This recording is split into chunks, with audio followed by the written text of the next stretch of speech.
सुरजीत जाखड़। आज हम लोग अपना नया टॉपिक लेकर आए हैं, वो +2 फिजिक्स का सबसे इम्पोर्टेंट टॉपिक है। हम गोज लॉ आज डिस्कस करेंगे। गोज लॉ क्या कहता है, इसका डेरिवेशन बड़ा मायने रखता है, गौर से सुनिएगा।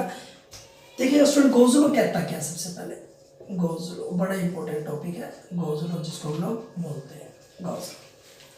ठीक है, मिस्टर गोज ने क्या बोला स्टूडेंट? एक तो इसकी जो डेफिनेशन होती है ना, वो आपको सिर्फ इसके फॉर्मूले से आपको याद रखने हैं डायरेक्ट। हम लोग क्या कहते हैं, देखिएगा, ये सिंबल फ्लक्स का रहेगा और इसका मतलब क्लोज लूप में, इसका मतलब total electric flux in the close loop. फिर हमने फ्लक्स के बारे में बोला था, close loop integral A into dA या ds जो भी आप नाम दे, और ये हमने लिखा Q/ε0। ये गोज लॉ की डेफिनेशन आपको याद रखनी है कि total electric flux in the close loop is always equal to 1/ε0 times the total charge enclosed by the surface. तो स्टूडेंट क्या कहता है, total electric flux in the close loop is always equal to 1/ε0 times कितने गुना times the total charge enclosed by the surface। ये कहता है student हमारे पास कि जितना इलेक्ट्रिक फ्लक्स क्लोज लूप में होगा वो किसके बराबर होता है, हमारे पास 1/ε0 times the total charge enclosed by the surface. ये हमारे पास गोज लॉ की डेफिनेशन है। स्टूडेंट इसका प्रूफ देखिएगा क्या कहता है। प्रूफ स्टूडेंट, हमने कहा हमारे पास ये कोई भी सरफेस है, इसको हमने पॉजिटिव चार्ज दे दिया और उसके अंदर से हमने कोई टुकड़ा काट लिया जिसका एरिया हमने क्या बोल दिया, dA। इसका यूनिट वेक्टर हो जाएगा, रेडियस हमारे पास जो रहेगा वो रहेगा इसका हमारे पास R रहेगा। ये कहता है हमारे पास स्टूडेंट, वो कहानी आप लोग लिख ही सकते हैं कि हमारे पास पहले क्या रहेगा, हमने एक बॉडी ले ली, एक सर्कल ले लिया, स्फीयर ले लिया, जिसका रेडियस R रहेगा, चार्जेस हमारे पास उसके पास Q रहेंगे। तो क्या कहता है देखिएगा स्टूडेंट, हमारे पास एक सिंपल सी बात वो कहता है बाय डेफिनेशन, और ये डेफिनेशन फ्लक्स की भी हमारे पास, by definition of electric flux, ये कहता था फ्लक्स बराबर E डॉट dA, हमने इसको नाम दिया था, ये हमारे पास कहता है E डॉट dA। याद रहेगा स्टूडेंट। अब ये क्या कहता है देखिएगा, यहाँ से फ्लक्स बराबर E हमने आउटसाइड लिखा तो यहाँ रह जाएगा dA। अब आप जानते हैं E, हमने ये लिखा इंटेंसिटी एरिया। अब आप जानते हैं सफियर का एरिया क्या होगा हमारे पास, क्षेत्रफल सफियर का, गोले का 4πr²। तो हम लोग यहाँ लिखेंगे, पहले तो इंटीग्रेशन कर देंगे। dA का इंटीग्रेशन A होता है, हमने पढ़ा भी था, जिसका दुनिया में कोई नहीं होता उसका A होता है। तो dA का इंटीग्रेशन हमने लिखा A। अब यहाँ से देखिएगा इंटेंसिटी 1/4πε0 Q/r², ये होती है, हम पढ़ चुके हैं पहले। एरिया जो रहेगा 4πr², ये रहता है। अगर हम इनकी वैल्यूज पुट करते हैं तो हमारे पास जो रिजल्टेंट रहेगा स्टूडेंट वो रहेगा 1/4πε0 Q/r², और एरिया की वैल्यू पुट करेंगे 4πr², तो हमारे पास कैंसिल आउट, तो जो रिजल्टेंट हमारे पास बचेगा Q/ε0। ये हमारे पास गोज लॉ यहाँ से प्रूफ हो जाता है, गोज लॉ वेरीफाई हमारे पास हो जाता है, याद रखना है, ध्यान रहेगा स्टूडेंट। अब हमारा अगला इसका जो एप्लीकेशन आ रहा है वो ध्यान से देखिएगा, नेक्स्ट हमारा बताने जा रहा हूँ मैं आपको। स्टूडेंट हमारा जो एप्लीकेशन है ना, फर्स्ट गौर से देखिएगा, फर्स्ट एप्लीकेशन क्या कहता है, ध्यान से सुनिएगा। स्टूडेंट हमारा फर्स्ट एप्लीकेशन ये कहता है electric field intensity of the straight conductor. Student हम लोग लिखेंगे electric field intensity of the straight conductor using goes law. देखिए स्टूडेंट क्या कहता है, आपको एक चीज याद रखनी है कि बड़ा सिंपल सा कंसेप्ट है। आपको इसमें सिर्फ मैं आपको ना इसको बेसिक भाषा में, मैं किताब का बिना प्रयोग किए आपको याद कैसे करना, आपको डिराइव कैसे करना, आप चटपट आप इसको पढ़ा लेंगे एग्जाम के व्यू से। मैं आपको तरीके बता रहा हूँ, बिल्कुल सिंपलर वे में आपने कैसे करना है। स्टूडेंट सबसे पहले हमने कहा कि अब आपके पास एक स्ट्रेट कंडक्टर है, ये स्ट्रेट कंडक्टर हो गया। हमने कहा इसके ऊपर जो चार्ज रहेगा वो पॉजिटिव चार्ज दे दिया।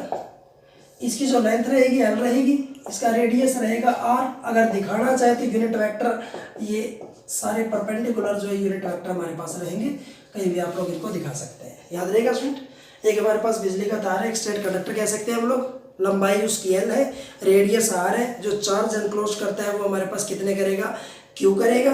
अब देखिएगा स्टूडेंट, सबसे पहले जब हम इसको प्रूव करेंगे, डेरिवेशन इसका करेंगे, तो बाय गोज लॉ, हम लोग पहले इसको क्या लिखेंगे, बाय गोज लॉ। तो फ्लक्स कहता है हमारे पास Q by epsilon not, equation number 1 याद रखना, बाय गोज लॉ। दूसरा कहता है बाय डेफिनेशन, फ्लक्स की डेफिनेशन क्या होती है, फ्लक्स बराबर A into A, equation number 2। आप इसको स्टूडेंट ऐसे भी लिख सकते हैं, जैसे किताबों में हम लोग देते हैं ना, हम इसको यूँ लिख देते हैं E इंटू डी ए, ये स्टेप यहाँ लिख सकते हैं हम लोग। फिर हमारे पास ये क्या होगा, यूनिट वेक्टर दिखा सकते हैं, cos 0 1 होगा, तो हम लोग इसको लिख सकते हैं E आउटसाइड आएगा, ये डी ए होगा, और फ्लक्स बराबर A इंटू ए। अब ये चीज़, ये स्टेप यहाँ से उठा के यहाँ लिख सकते हैं, लेकिन मैंने डायरेक्ट लिखा है, ठीक है ना। इक्वेशन नंबर 2, अब हमें क्या करना है, from equation 1 and 2, from equation 1 and 2, तो हम क्या करेंगे, इनको कंपेयर करेंगे, Q बाई एप्सिलॉन नॉट।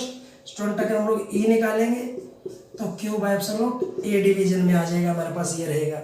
अब आप लोग जानते हैं हमारे पास, मैं यहाँ पे 2 नियम इस्तेमाल करूंगा, इसको मैं साफ करने जा रहा हूँ स्टूडेंट।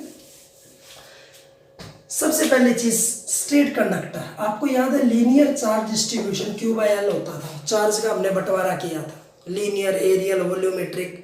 तो ये हमने जो लीनियर बंटवारा था, lambda is equal to Q by L, अगर Q निकालेंगे तो लैम्बडा इंटू L। एक तो हमें ये पुट करना है, इस जगह ये वैल्यू पुट करनी है। दूसरा, आप इसका एरिया जानते हैं, सिलेंडर का एरिया क्या होता है, 2 पाई आर एच होता है, लेकिन हमारे पास यहाँ कौन काम करेगा, एच की बजाय लंबाई काम करेंगे। ये दोनों वैल्यूज हमें यहाँ पुट करनी है, हमारा डेरिवेशन प्रूव हो जाएगा। तो यहाँ हम लोग लिखेंगे ये value lambda into L epsilon naught, यहाँ क्या लिखे हम लोग 2 pi R L, cancel out, तो resultant lambda by 2 pi R epsilon naught. तो स्टूडेंट हमारे पास इलेक्ट्रिक फील्ड इंटेंसिटी जो स्ट्रेट कंडक्टर की बचेगी वो हमारे पास ये बचेगी। हमारा सेकंड एप्लीकेशन देखिएगा क्या कहता है स्टूडेंट, हमारा अगला जो एप्लीकेशन है देखिएगा वो क्या कहता है। सेकंड एप्लीकेशन हमारे पास, सेकंड एप्लीकेशन क्या कहता है स्टूडेंट, सेकंड जो एप्लीकेशन हमारे पास आता है वो कहता है हमारे पास electric field intensity of the thin infinite sheet using Gauss law. हमें किसी शीट का इलेक्ट्रिक फील्ड इंटेंसिटी निकालना है, तो कहता है हमारे पास electric field intensity of the thin sheet using Gauss law. Gauss law याद रखना है, इनफाइनाइट भी बोल सकते हैं हम लोग इसको, थिन इनफाइनाइट थिन शीट हम लोग इसको बोल सकते हैं। तो जो हमारा जो कंसेप्ट रहेगा वो रहेगा electric field intensity of thin infinite sheet using Gauss law.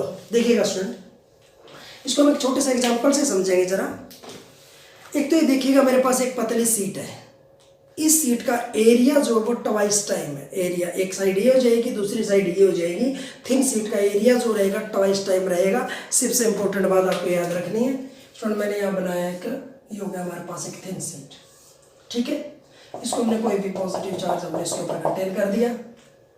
उसके बाद हमने क्या लिखा, इसका एरिया हमारे पास ए रहेगा, और इसके अंदर से मान लो मुझे जो डायरेक्शन दिखानी है यूनिट वेक्टर की मैं दिखा सकता हूँ। तो स्टूडेंट सबसे पहले कहता क्या है हमारे पास, गौर से सुनिएगा, प्रूफ इसका क्या कहेगा। पहले कहता by Gauss law, by Gauss law. आप जानते हैं गॉस लॉ कहता है फ्लक्स बराबर Q by epsilon not, equation number 1।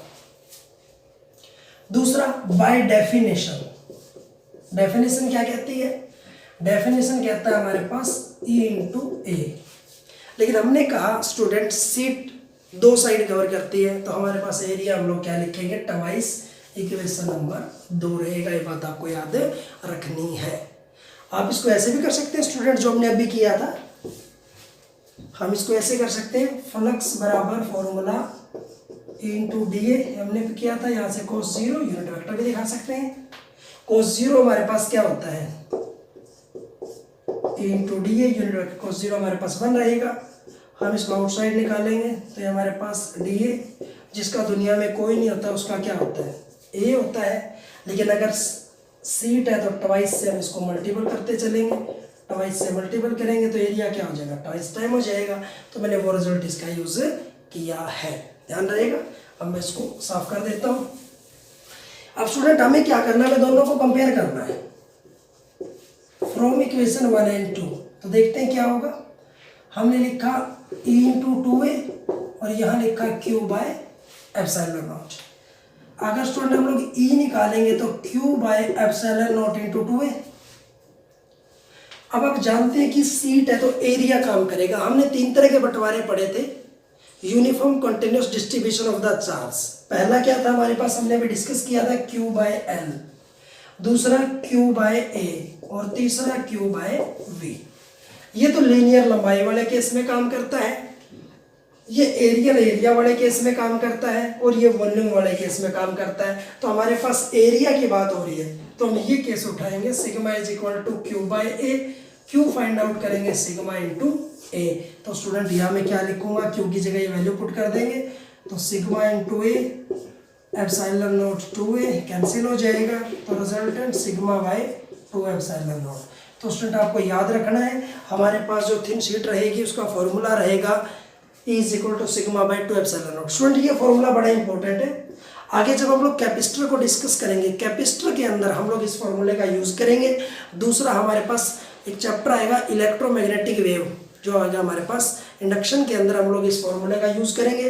तो ये फॉर्मूला हमारा काफ़ी जगह इस्तेमाल होगा, तो आपको ये ध्यान से देखना है स्टूडेंट। दूसरा, ये न्यूमेरिक जो डेरिवेशंस है, ये डेरिवेशन हम आपको एक सिंपलर फॉर्म में बता रहे हैं।